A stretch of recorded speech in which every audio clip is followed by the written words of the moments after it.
Hello there. In the last video, I talked about how long it takes to become a player of expert skill level, with the average being more than 4,500 hours and the upper limit being over 16,000. I felt that it was a bit of an injustice to those who have a very limited time to play per day, or even per week. So, in this video, I'm going to be talking about what it means by meaningful practice, as I mentioned in the previous video, and how to get the most out of it. Now, yes, I know, the game in the background is League, I get it. But this was a game of Clash with some of my friends. I'm going to be putting out a mini video in the near future featuring the highlights from it and showing that even in a game as toxic as League, surrounding yourself with good friends can make any experience fun. I main Dr. Mundo in the jungle and I main Pyke as support. It's very entertaining watching people panic as you just rush them at high speeds.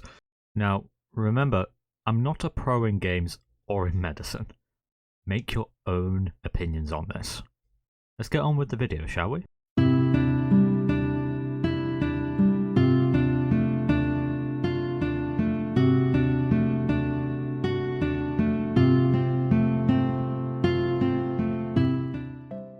Do you know the phrase, work smarter, not harder? Well, this phrase is basically going to be the whole premise of this video. In my experience, the learning process should go a little something like this. The first area being identifying the problem or the area you want to fix. The second being you getting that information, so the learning bit of learning. The third being application, so once you've got that information, you then apply in a practice tool or even actual matches. The fourth is via that application, you then memorize that combo or that technique. And then the final step being that if you haven't quite memorized all the scenarios that could happen, you then repeat step 3 and 4 until it basically becomes second nature. Now, mind you, some problems don't need all 5 of these steps. Some problems are so simple to fix that you just have to learn and then apply the fix. Other times the problems or the things that you want to learn are so profound or so major that you don't really need to have step 5 in place, i.e. you don't need to repeat it simply because it's so memorable. Regardless of these caveats, a lot of people I see, whilst they're eager to learn and improve, which I really love seeing by the way, don't quite know how to do one of the 5 steps stated above, with the most common being application. Often people will watch a video or read a post with a detailed tip or a guide that will help them climb, only for them to not apply it, and then ultimately forget it, which then consequently makes them think that they've learnt everything, but they still didn't see the results. In reality, they misunderstood where they fell short, or they simply didn't put in the effort in after the fact. They tried to work harder, not smarter. The reason for this is a lot of people think that knowledge acquisition is simply based on just that, acquisition. Once you have it, you've got it. In actuality, knowledge is persistence based, and it needs to be gained through a variety of activities in order for that said knowledge to transfer from short-term to long-term memory. This type of process is known as meta-learning, or, put more simply, learning to learn. By understanding how our brains and bodies can learn, we can create more efficient ways of learning and practicing, which consequently reduces the time needed in order to climb ranks. What I'm emphasizing in this video is that you need to have a level of quality in your practice and not a level of quantity. So, how do you optimize the learning process?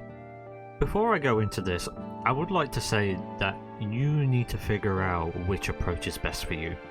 Everybody has different styles of learning, different paces of learning, and how much time they have available. It's up to you to decide which method is best for you.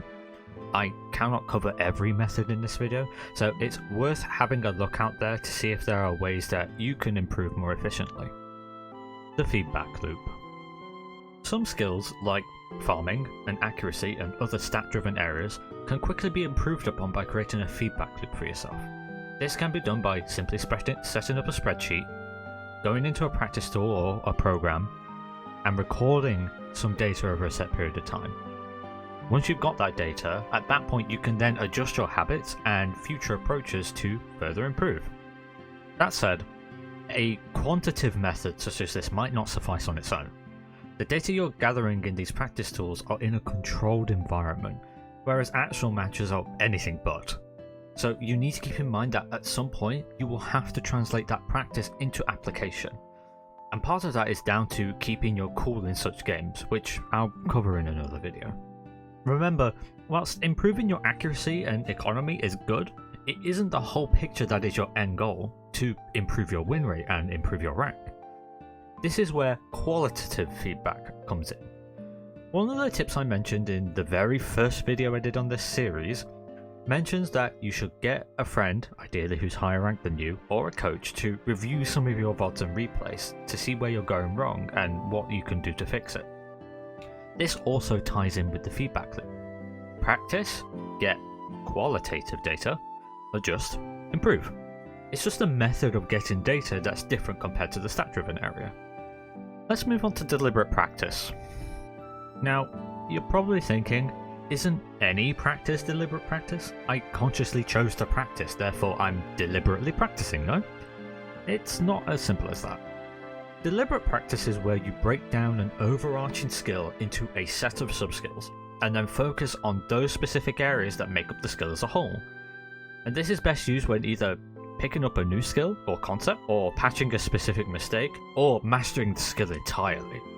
Let's break down the League jungling skill, for example. What is the jungle pathing? How do you properly kite a jungle camp? Which camp specifically? When and how do you gank effectively?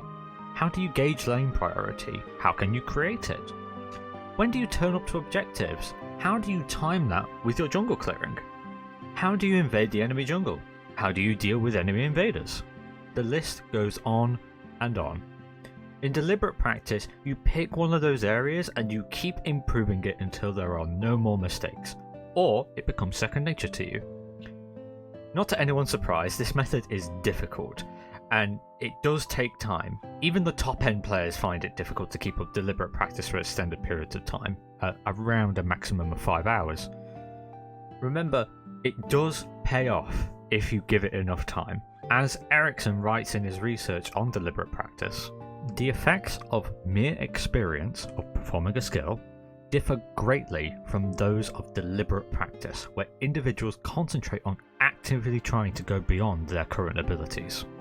Now, I realise that not all situations can be recreated in a controlled environment. After all, a match can have thousands of outcomes even if the team compositions stay the same.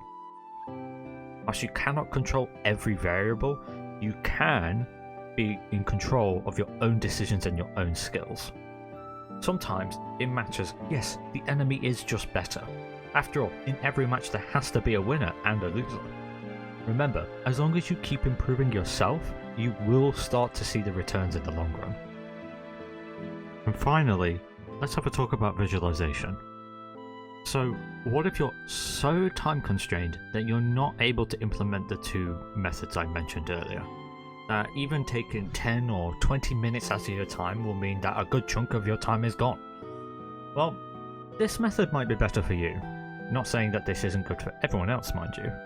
Whilst this practice is primarily used in athletics, it could also be applied to gaming too. Have you ever had a moment where you daydreamed or dreamed or otherwise subconsciously thought about a game simply because you played it that much? If you're able to do that in reverse, i.e. think about the game consciously to then make actions in-game subconscious, then that is visualization. Put more directly, visualization is the practice of psychologically mimicking a sensory experience without any actual external stimuli. You think about it without actually doing it. This can be used to refine motor skills, create muscle memory, and even help develop a greater sense of self-awareness, which can be translated to an awareness of one's surroundings.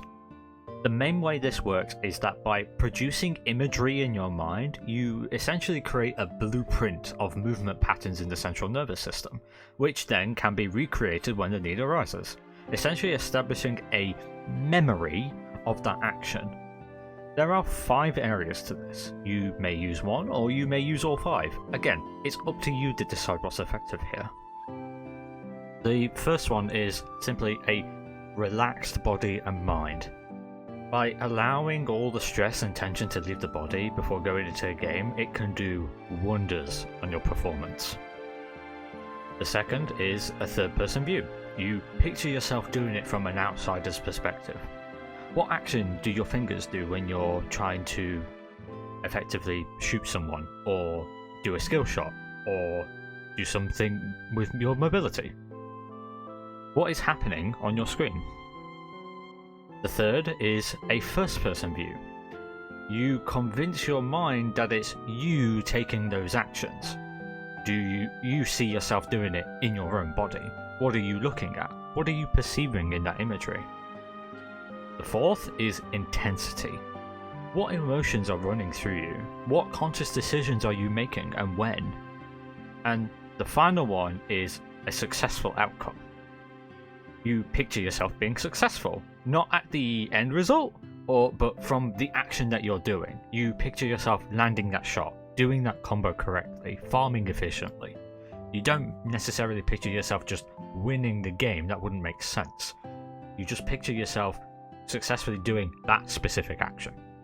Apart from the first one, the more vivid the imagery, the better that creates a more complete blueprint for your mind to work on. The best part about this method is that it can be done anywhere, as long as there aren't any massive distractions. Just to wrap this up, just remember, with any of these methods, you have to have the mindset to learn and improve. If you go in there thinking that you won't improve, you just won't. Improve your mental before you improve your skill, then apply the methods above. So, there we have it. I hope these methods have helped you. Let me know how you've gotten on with them. If you have any questions, I now have a more solid streaming schedule on Twitch, link in the description. I'm going to be skipping a week in uploads as I have to do some university work. It's a crunch time with my dissertation.